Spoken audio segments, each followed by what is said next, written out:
Hello, and welcome to the Brutal Iron Gym podcast, where our goal is to cut through the BS and deliver the brutal truth about topics related to health and happiness.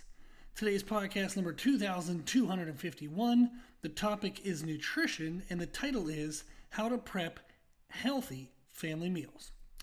This is actually a topic that came up recently. My wife and I had some work done at our house. And as usual, when somebody comes in the house, we end up talking about nutrition and training. It just happens to, I don't know, somehow it always comes up. And they were asking some questions about nutrition. One of the things they expressed was the challenges of wanting to eat healthy when with a family, and maybe not everybody in the family has that same goal. So if it's, father, mother, whatever it might be, or an older child, if you have the goal of eating quote unquote healthy, however you're defining that, but no one else does, that can be quite challenging. So we were talking about ideas in how you would prepare family meals that allow you to control the portions of the ingredients. So maybe you can shift it to be higher protein, lower fats and carbs to match whatever your needs are. But everybody else in the family can eat whatever portions they like to for whatever preference they have, if that's flavor. One of the things I wanted to share today was how to do that. And essentially it's prepping your meals like an assembly line. Is you want to prep the individual components. And I'm going to share with you how we define the components, and that'll make it a lot easier. So it's not literally every single individual ingredient. That would be quite challenging to do. Basically, everybody in the house would have to cook their own meal. So we want to create the meal or prep the meal in parts, and then be able to assemble those parts how best fits our needs, and then each person can do that on their own. So the individual parts we're looking for is going to be protein, energy, which is carbs and fats, and then volume, which would be like your filler components, and that will put together a full meal. So it's protein, energy, and volume. Each person then can decide how much of each part they want to put together their meal. The parts, protein, is going to be meats, maybe dairy like eggs, Greek yogurt, cheese. You might be using tofu or edamame, just something that is highest in protein. A quick, easy thing to do is if you just want to Google, foods high in protein, and then that's a good list. So rather than me naming off every food under the sun and telling you which category it falls into, just type, top 20 high protein foods, and you're going to see that. You can do it in Google, you can do it in ChatGPT. If you are not familiar with ChatGPT, I would definitely suggest you just take the time to do so, because the world is going to leave you behind if you don't keep up to some degree. But ChatGPT is essentially a way to summarize Google. Like if you do a Google search, you can get an AI summary. I think Google does that now. And then there's like 1,000,001 sites, and it can still be somewhat overwhelming. ChatGPT just gives you the summary, but there's not a bunch of website links and stuff. So it could be just a little bit easier to comprehend. Just that would be a great way if you're wondering, what does have protein in it? Just type, what are the top 20 foods that are high in protein? And there you go. Protein we want to separate from the other parts, because protein is how our body repairs itself, how it does maintenance, how we build new structures like muscle tissue, how it builds up the nervous system if you're a strength training athlete. Protein is great. One of the other benefits of protein is if you eat a little over what you really need, it doesn't get converted to body fat. It has very rare circumstances where excess protein would be converted to body fat. So you can err on the side of overeating protein, and for 99% of people, that's not going to be a problem. So there you go. That would be the first part that we want to assemble, is the protein. And I'm going to give some meal examples here in a second. The second part we have is just energy, and that would be carbs and fats. And for carbohydrates, we're looking at non-vegetable carbohydrates. So these would be carbohydrates that contribute a significant amount of calories. That would be bagels, bread, pasta, potatoes, rice, There are certain vegetables, like beans, for example, that can add up to a decent amount of calories. I remember I had a client one time, they ate a cup of lima beans with their meals, and a cup of lima beans was like high 200 and some calories, almost 300 calories. And I remember just laughing to myself. I'm like, who the hell eats lima beans? But there are certain vegetables that do have high carbs, high calories, and some that don't. Again, you can Google search for a full list. And it sounds like I'm being lazy, and I feel like I'm being lazy. But at the same time, I can't. If I took the time to name you every vegetable that, when you have a cup portion or more, is 200 calories or more, it's a really long list. You're never going to retain all that via audio. So I would just encourage you, if you're interested, to just do a simple Google or a Chat GPT search and say, what vegetables over a 1 cup portion contain 200 calories or more. And generally, for most people, that would be a good way to distinguish if something is a carb source, like an energy source, or it's a volume / like filler to the meal. There are a lot more specifics I would get to with individual clients, but that's a great general way to separate whether a vegetable is an energy source or if it's just a filler source for the meal. So again, carbs, we're looking for things that contribute a significant amount of calories, bagels, breads, pasta, potato, rice, and some vegetables.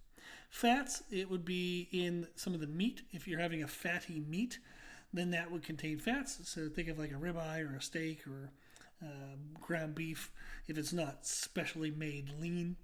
I generally refer to fatty meats as meats that contain more than 4 grams of fat per 4 ounces. That's just a simple way to remember it. You just want to be aware of the fat calories that are in meat, because the meat itself might serve as both your protein and your energy component. If you think of having like a steak, maybe a top sirloin, that's going to provide your protein and your energy. And then you would just pair with that the volume / filler components that we're going to be talking about next. The other forms of fats we have would be if you're having eggs with a meal, the eggs are going to be protein, but if you have the yolk, that also counts as your energy calories because there's fats in the yolk. You have oils and nuts and all the other things that are out there. Again, you can Google search, top 20 foods that contain fats. But that is the first 2 categories we want to look at. Is I want to say, okay, what is my protein source for the meal? I want to prep that and have it separate from what are my energy source, like for the meal, or sources. So what has predominantly carbs, predominantly fats, and that is going to be separated then from my protein. And that automatically allows you then to choose how many units or what your portion size of protein is versus the carbs and fats. So that way you might err on the side of having more protein, less carbs and fats, but everybody else in the family might do it in reverse, do it the other way. Then we have the third component would be the volume to the meal, and this would be quote unquote filler. So once you have the right portion size for protein, the right portion size for your energy, you would then say, okay, maybe this meal is a little bit small. How do I feel fuller from this meal? You would add in low-calorie vegetables and asparagus, carrots, corn, cucumbers, lettuce, spinach, peas. The more fiber in the vegetables, you'll feel more full. If you don't have a lot of fiber, you just got to be a little careful. If you add a bunch of fiber all of a sudden at once, it might cause some bathroom problems. But fiber does help you feel more full. So looking for vegetables that are high in fiber would be a good Google search, and you could use that as fillers for your meal to add volume. That is essentially the summary of how we would put together healthy family meals. You want to think of it as an assembly line. You want to break the meal into 3 parts: protein, energy, which is your carbs and fats, and then volume, which is your filler. How do you feel full from the meal? So the questions that I would typically say to myself is okay, what's my protein? What's going to help my body repair, maintain, and build muscle? What's my energy? What's going to give me energy so I'm not dead all day and dead tired? And then what fills me up? Those are the 3 things you're looking for. What's my protein? What's my energy? And what fills me up? Now, when we think of sauces, dressings, toppings, like additions to the meal. If you choose low calorie options, you don't really need to worry too much. So try to pick no calorie and low calorie options, and you don't have to worry at all. If you do choose sauces, dressings, or toppings that have significant calories, think of like Alfredo sauce on pasta, it's super high calorie due to the fat content. You're going to need to account for that in the energy component of your meal. So if you're eating a meal like once or twice a week that has Alfredo sauce, and you're like, oh man, I kind of feel pudgy, or I wish I could lose a little bit more weight, then the sauces, the dressings, the additions to meals would be one place I would look to drop calories first, because you can get rid of a lot of calories from your meals but not reduce the volume. And then that allows you to still feel like you're eating full-sized meals, but you're not getting quite as many calories, and that would help you lose a little bit of fat. So I tend to look to reduce calories in my sauces, dressings, and toppings first, and then you would start to exchange the volume of energy, the carbs and fats in your meal, and swap out some of that for the filler. So one of the changes I'll make, like Meredith when she did her competitions last year, for dinner at first she was having chicken and rice and with yum yum sauce. Then we went to chicken and rice with hot sauce. Then we went to chicken and peas, and then chicken and apples. So the size of the meal didn't really change, but by going from yum yum sauce to hot sauce, we reduced calories, but the size stayed the same. Going from rice to peas, we reduced calories, but the size stayed the same. Going from peas to apples, we reduced calories, but the size stayed the same. So making food substitutions like that is a great way to keep the volume of the meal the same, so you still feel like you're eating full-size meals, but you can adjust the calories down or up. If you're trying to gain size, you would do all those changes in the opposite order. But it's a great way to modify what you're eating to meet your aesthetic goals, but not feel like you're starving all the time. Now, serving sizes, that's a whole different podcast to get into in regards to how to, count your calories and do all that. But a short version of doing it would be go to type in bmrcalculator.net, and on that website you can type in your age, your height, your weight, and then it'll spit out like a chart that says, okay, well, if you're sedentary, eat this many calories. If you're moderately active, eat this many calories. If you want to lose a little bit of fat, you would eat under that calorie like suggestion based on your activity level. If you're happy with the way you look, you just want to make sure you don't get fatter. You would then eat at the number it gives you. If you're wanting to gain weight, you would eat above that number. But that's a good way to just get a ballpark on calories. Your protein should be anywhere between 0.6 to 1.2 grams per pound of body weight. 0.6 is if you don't really lift weights at all. 0.8 to 1 gram per pound of body weight is good for most people. And then over 1 gram per pound of body weight would be if you lift weights very intensely multiple times a week, and or you're taking extra supplementation that helps with protein synthesis. You would want to increase above the 1 gram to help utilize all that. So that will give you calories and then protein. And then how I tell clients to do, what I tell them to do is to break those numbers, like divide the numbers by 3. So if the calorie is 2,400, you divide it by 3, that's going to be 800. If the protein is 180, you divide that by 3, so that gives you 60. So now your goal is 800 calories and 60 grams of protein. And the reason why we divide it by 3 is if we think about a 24-hour day, we're usually sleeping 6 to 8 hours. So that leaves 16 to 18 hours that we're awake. If you divide that by 3, it gives you roughly units of 6 hours. If you track your calories and protein per 6 hours of the day, it solves a lot of problems for us. One thing it does is in 6 hours, we usually only eat 1 or 2 meals. So you only have to track your calories for 1 or 2 meals. You don't need to track an entire day's worth of calories. It can be challenging at the end of the day to try to remember what the hell you had at the beginning of the day. And then also it helps us better control our distribution. One of the reasons why people have excess body fat is because of under eating during the day and overeating at night. And when they eat at night, that amount isn't always consistent. So if we control that amount, it helps a lot. And then if we distribute our calories and protein more evenly throughout the day, we tend to have a better body composition at that same body weight.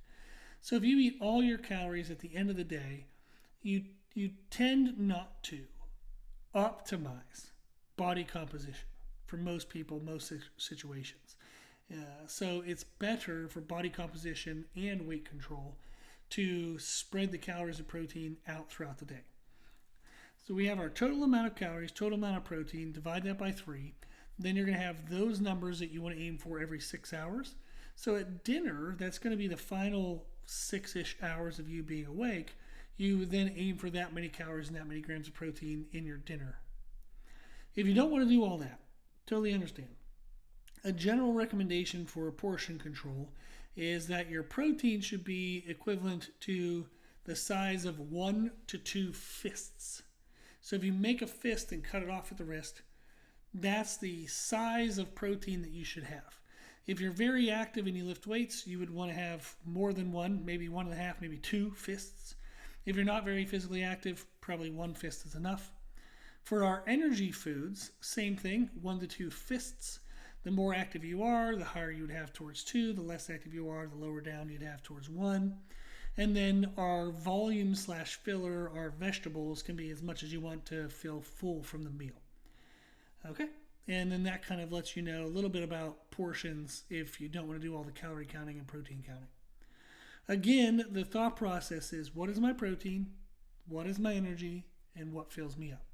You want to prep those things separately, so that way then you can put them together as best fits your needs, but everybody in the family can do that as well.